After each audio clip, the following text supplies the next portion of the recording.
Hola a todos. This is Pablo Mlikota, and I'm very excited to be part of Humans of Telecom.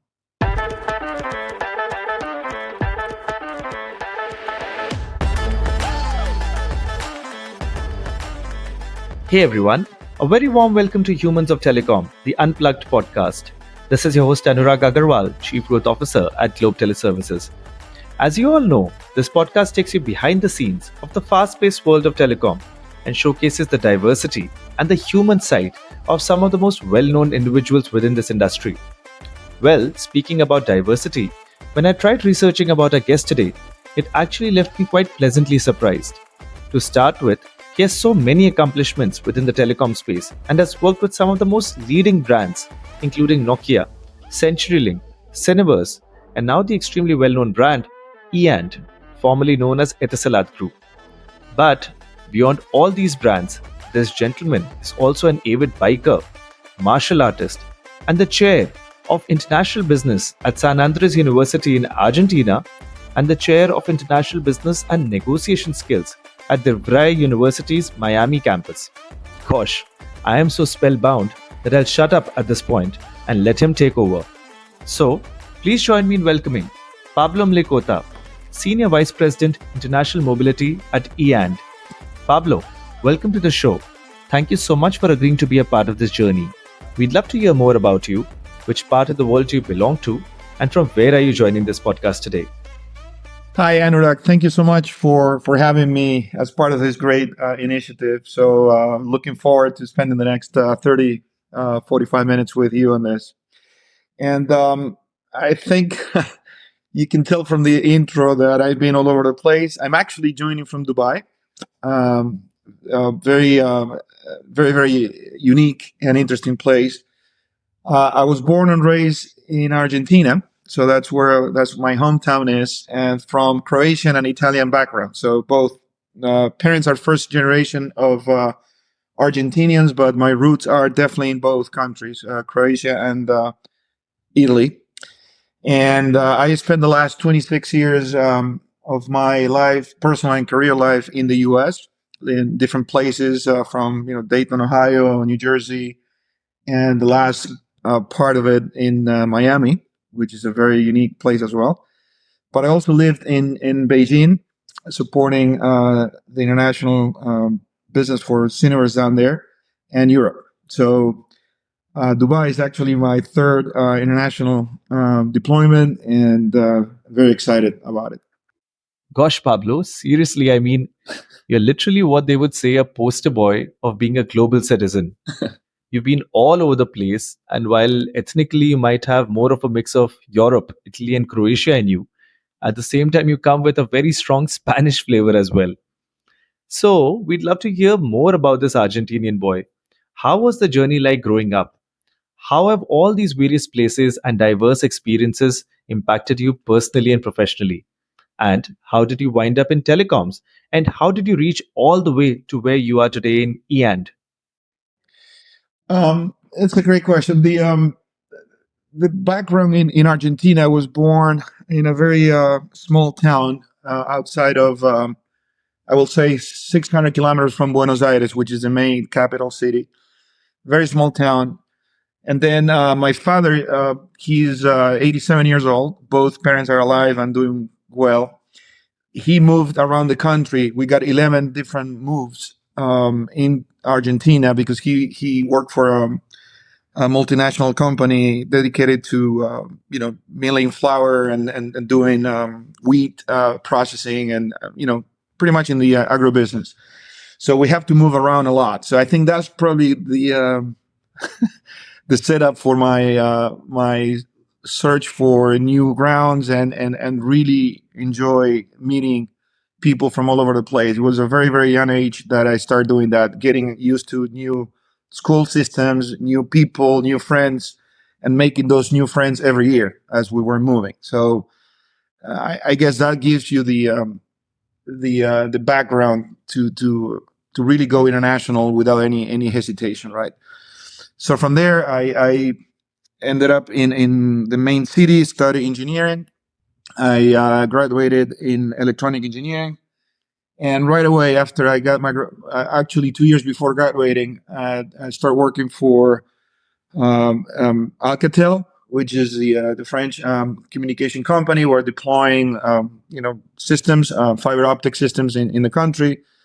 And then I got a call from AT&T to go into what we call the young professional leadership program. So they pulled me in, sent me to the U.S. I was in Dayton, Ohio for 6-7 months. Returned to Argentina. I got married with my sweetheart from college, and then decided to move back to the U.S. To continue the career with AT&T there. So that was my first jump outside of Argentina. And obviously from there on, it was all an amazing international, path as traversed different companies and different backgrounds. From a true American company like AT&T to companies like Nokia, Finnish stronghold with a very amazing cultural background there as well. So great experience from there. Wonderful. So, with all this diverse experience, I'm sure that there must be so many fun stories and so many fun moments and so many impactful moments. But if there is one memorable or impactful moment in this journey, which I'd like you to talk about, what would that moment be?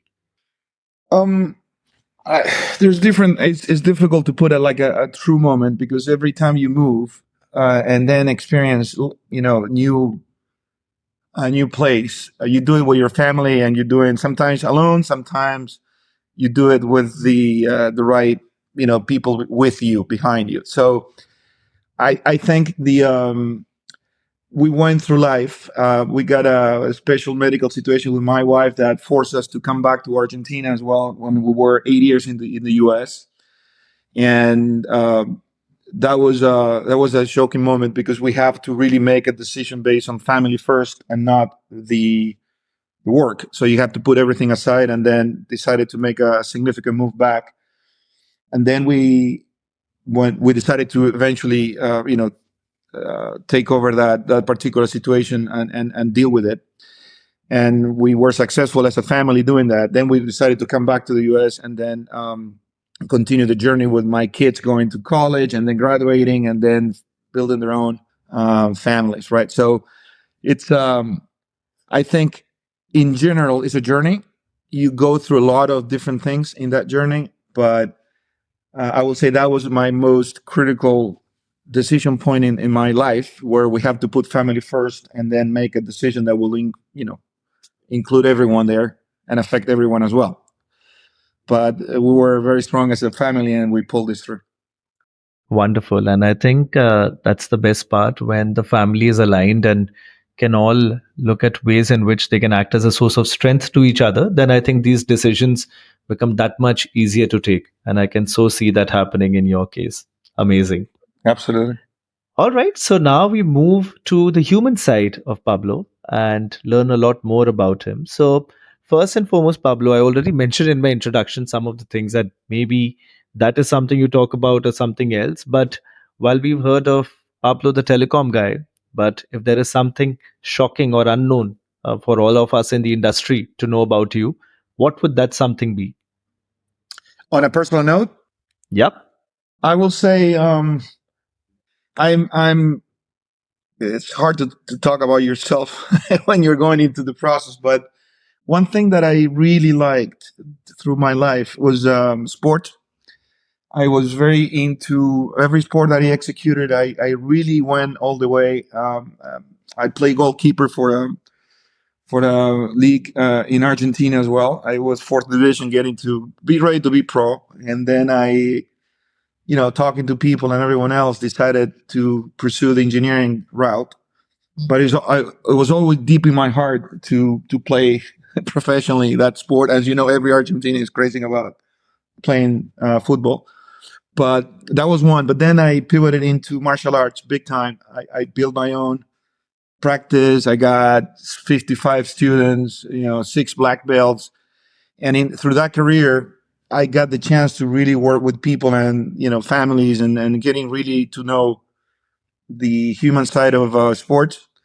I also was part of the national team, got selected through a very tough process. It was 12 months of tough training. I had to put off my university and college studies to execute this, but I made it to the top 12 people that actually represented the country in Montreal, 1990, and I got gold and bronze medals in that tournament. So I really went all the way to when you take a sport and you take it to the limit, and then you go with the best of the best in that space. It's just something that stays in my mind forever. I will always remember and cherish those moments when we won that. I mean, the team Argentina ended up third in that World Cup.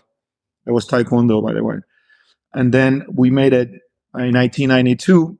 I was chosen to represent the country for the Olympic Games in Barcelona, but 3 months before flying there, I broke my knee, my right knee on. I had an ACL, so I couldn't deliver on that last dream, which is being an Olympian and playing there. But if you go back in time, when you look at your moments, that for me was a period of my life that was an amazing ride, and really delivering on your dream, because that was definitely something I was looking forward to. Interesting. So, I guess for all the listeners, whenever you come across Pablo, I think definitely something which can help you break ice with him is that you take him to a sports bar, and I'm sure almost Absolutely, any any and every sport, sport. Yeah, any I sport. think I think that's a perfect way to do business now with Etisalat, at least on the international mobility side. You just need to put your best sports foot forward. Anything, anything. Wonderful. And while you spoken about sports already, Pablo, is there anything else that is your passion? Anything else you do to recharge yourself? Um, yeah, I definitely do motorcycling a lot with my wife. We tend to go in anywhere. For example, if I travel for business, I normally stay over the weekend, and then we pick a place, and then we rent a motorcycle, and then we go off. We take off, and she's an amazing rider with me. She comes with me on the motorcycle, but she's the best partner you can get. Always willing and ready to go, no matter the weather, no matter if it's raining or windy or snowing. I mean, she will come with me on that, and we enjoy a lot doing that type of journey. And is something that help us meet people, locals, and enjoy the weather, and then enjoy landscapes and everything. But for me, that's spending time with her in that motorcycle. We have been doing that for the last 20 years. We love it. Wonderful. So, like they say that a family that prays together stays together. I think in your case, I can say something like that a couple that rides together shines together. So, I Yeah. think both of you, I really hope you keep shining and you both keep enjoying all these amazing bike rides. Yeah. All right. So from that on, we move on to our next section where we play a couple of games and we look forward to some fun responses from you. So the first one is that I'm going to be putting up 5 words to you and would love to know the first thought that comes to your mind. And we look forward to some very human, spontaneous responses. So are you ready for this? Yeah. Go ahead. All right. So the first one is the industry we are in, telecom. Telecom is great point. Telecom is a space that actually was very, very innovated. Is migrated into a utility, a given that you will always enjoy that service like electricity or water, to become a horsepower now for innovation moving forward. You used to chase the device to make a phone call. Now the device chase you. So telecom is an amazing place. Absolutely. There's just so much happening here. All right. The next one is motivation. Help people, make sure that we add value in everything we do professionally and personally, be something, a change agent for innovation in all fronts, be a good person, good father, good husband, good boss. Amazing. I think that's so well put. All right. The third one, family. Everything. Everything. I agree. I think that one word says it all. Okay. And the other side of the same coin, career.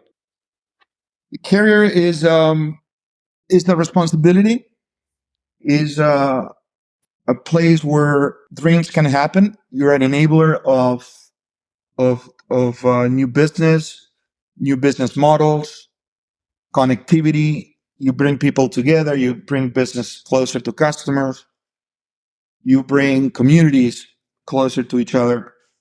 It's a beautiful enabler. The career is the place where things happen. Absolutely. And the final word where we are today, podcast. Podcast is the young brother of the radio. Is the place where, without putting faces on it, you can really exchange great ideas, interact, and actually do it on your pace. I think I'm a lover of a radio. I just, by the way, about 5 years ago, we have a radio program with friends in Argentina, and we moved it to podcast, and then eventually, we, because of timing and my trip agenda, we couldn't continue, but it was a great place to come together as a group and talk and share those thoughts, those ideas with a broader public. Amazing. And, just before our episode, we've also had Dario Betti, the CEO of Mobile Ecosystem Forum. And, he's also been very active in the radio space as well. And this is exactly what we were talking, that the podcast is, especially the audio format, is an evolved format of a radio broadcast, basically. And the best part is it's on demand. So, Exactly. you can actually access it when you want, where you want, and in the right shape and form. Whether you want to listen to it in your Exactly. car or on your mobile, while you're jogging, cooking, could be in a flight. So, totally get you on that. All right. And with that, we move on to our second game. So, Pablo, I look forward to three interesting statements from you. Two of them have to be truths, one of them has to be a lie. And I'm really hoping that they're all such interesting statements that it becomes really difficult to make out which is a truth and which is a lie. But I'll try and guess which one of these is a lie. So, would you have three such statements for us today? Yes, I do. All right. Okay, here we go. Number one, I'm a licensed pilot. I fly airplanes. All right. Number two, I'm an opera singer. Okay. All right. Number three, I saved somebody's life from drowning. All right. Now, There you this go. is again very difficult because each of them seems so interesting. So, firstly, for the third one, I'm hoping that's a truth. So, and I'm guessing with all your sports and athletic capabilities, you would be a good swimmer, anyways. So, I'll say that you saved somebody from drowning. I'll believe that's a truth.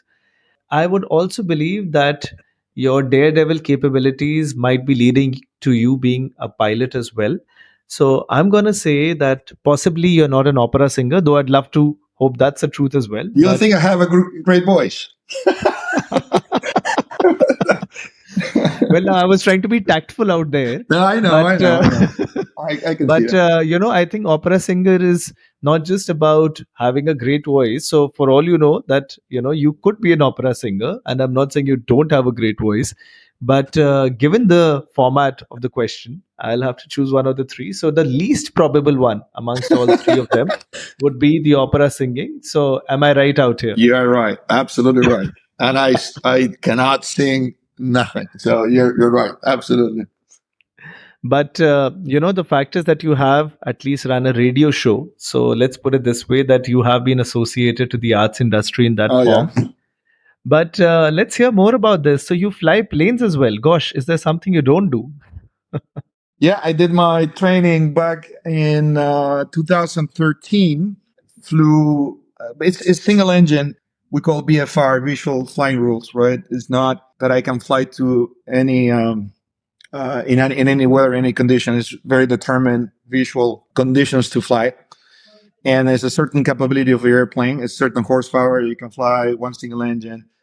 But I normally fly Cessna's 152s, and it was something that I really want to do because I love flying because of my job and everything. But and ideally, it was my thought was to get the family in an airplane and just go over the U.S. and go over the country and visit different places. We have the freedom to do so.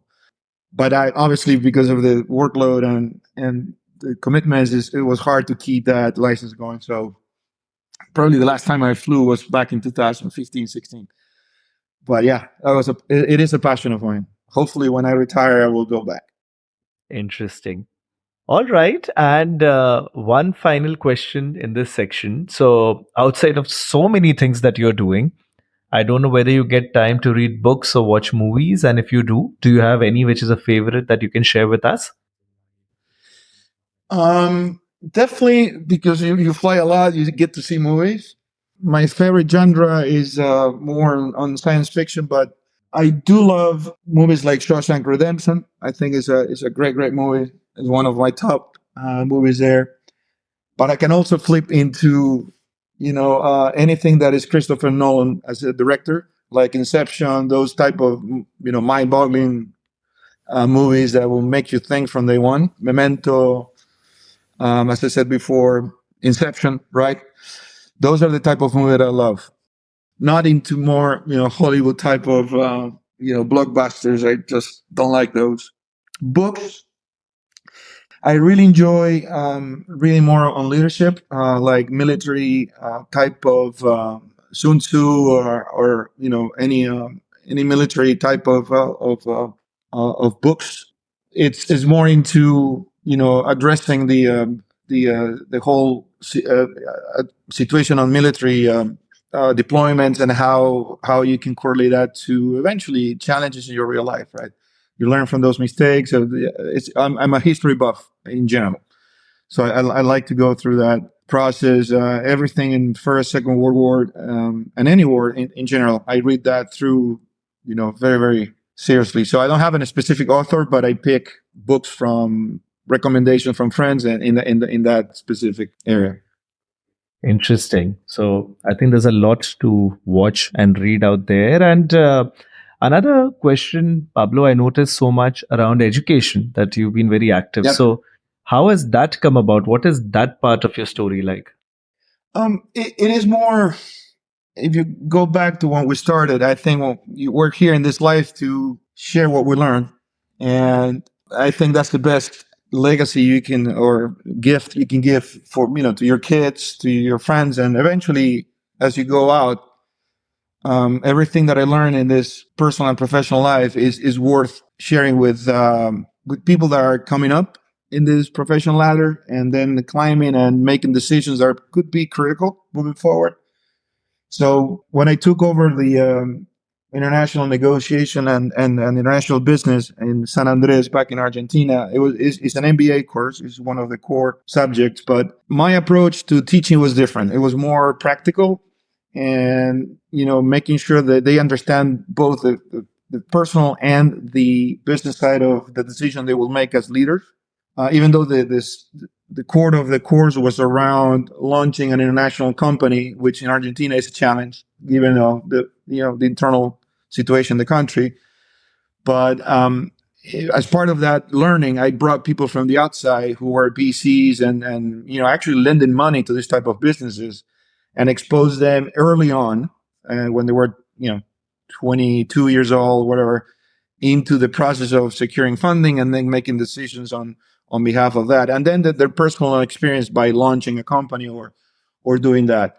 Everything in the context of the subject of what I was teaching, but I brought a different approach to learning, not just the tactical part, but also the collateral damage you can cause or not, you can actually improve on people that will follow you in that journey, right? It could be family, it could be employees, it could be everyone.